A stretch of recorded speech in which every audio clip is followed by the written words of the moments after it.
Selamat siang rekan-rekan konstruksi sekalian.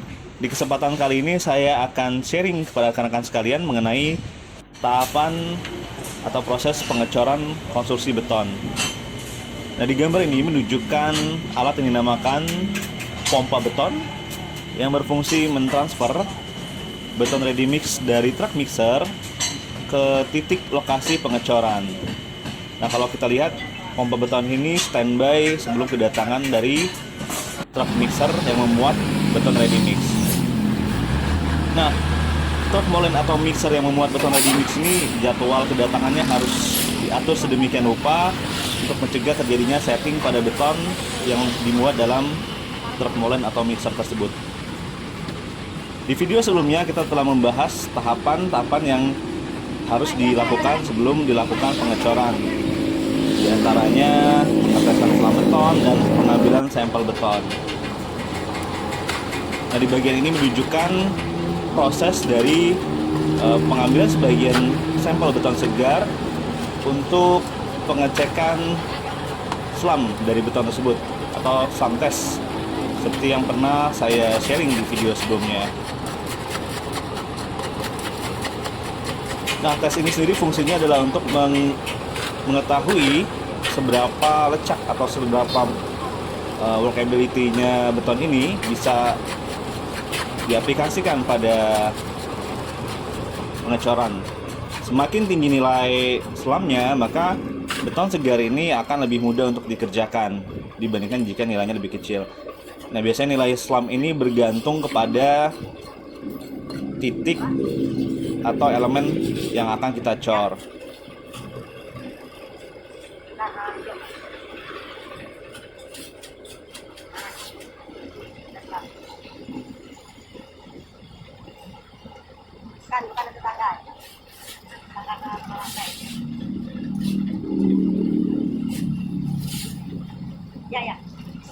Nah, rekan-rekan, nilai selam ini tentunya akan sangat mempengaruhi gitu ya dalam proses pengecoran.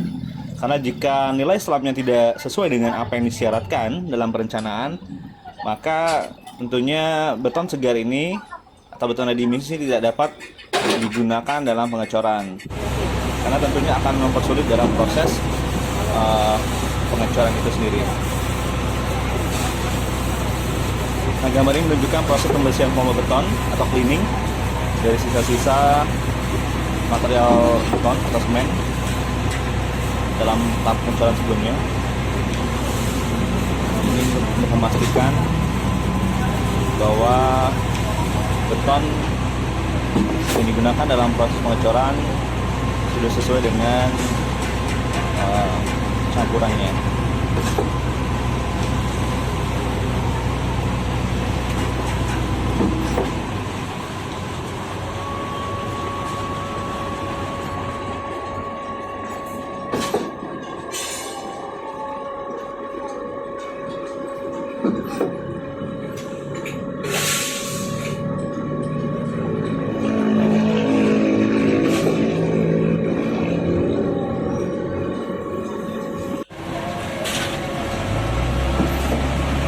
Nah, di bagian ini kita melihat tahapan pengecoran sudah dimulai, di mana beton dari truk mixer sudah mulai dituangkan ke dalam pompa beton untuk dipompakan ke titik-titik lokasi pengecoran.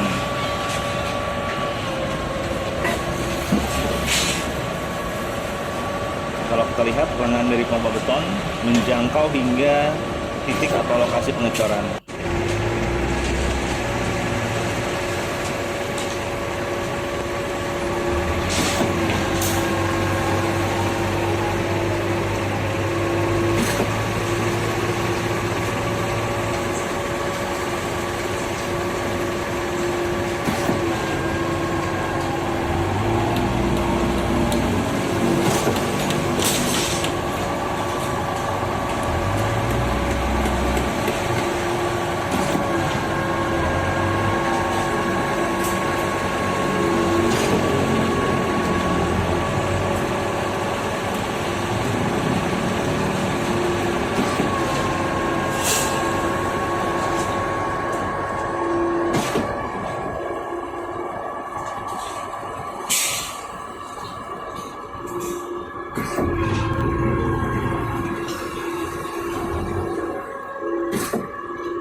rekan-rekan sekalian, beton ready mix ini dimuat dalam truk mixer atau molen yang biasanya berkapasitas sekitar 7 meter kubik gitu ya. Jadi sekali beton atau truk mixer ini datang, dia bisa mengecor volume beton sebanyak kurang lebih 7 meter kubik.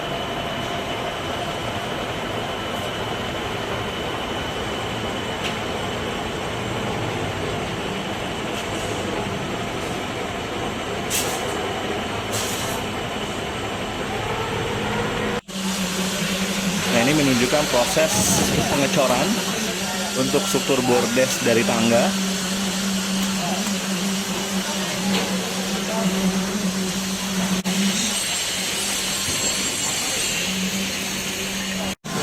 Struktur bordes, di mana lokasi dari struktur bordes ini sendiri, kalau kita lihat di awal tadi cukup jauh gitu ya, mungkin sekitar 30 atau 40 meter dari titik pompa beton atau mixer, sehingga tentunya kita membutuhkan pompa beton dengan lengan yang cukup panjang.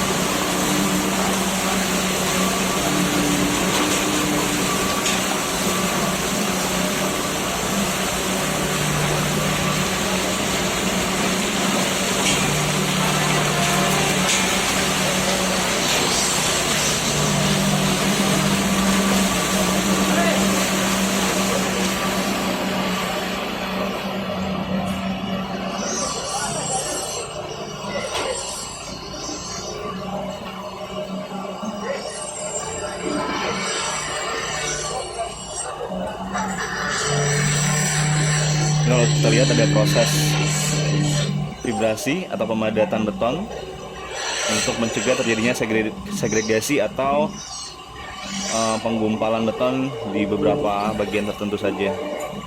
Sehingga ini menjamin agar kualitas pengecoran merata untuk semua bagian struktur.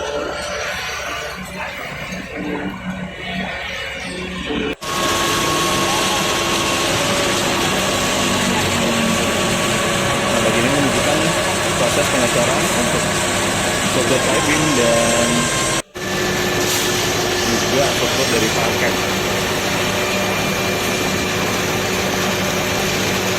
Karena sekalian kalau kita lihat jarak sangkang atau besi dari struktur ini sendiri cukup rapat gitu ya. Jadi ukuran agregat dan juga nilai dari slab atau workability sangat berpengaruh dalam proses pengecoran. Jika nilai slab terlalu rendah, maka tentunya akan sulit ketika kita dalam melakukan proses pengecoran.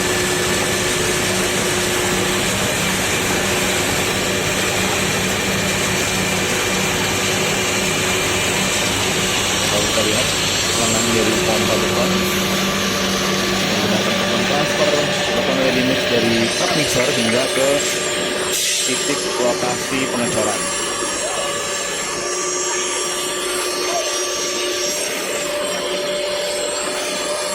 Kalau rekan lihat volume pile cap ini cukup besar gitu ya, jadi sehingga kita harus memperhitungkan secara detail kebutuhan dari seluruh total volume pengecoran beton supaya jumlah truk ready mix yang dipesan juga bisa menyesuaikan dengan kebutuhan di lapangannya. Jadi jangan sampai ketika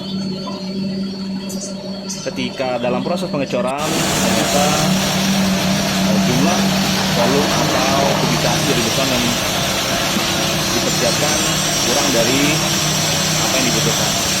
Jadi kalau kita lihat proses pengecoran dari struktur beton parket,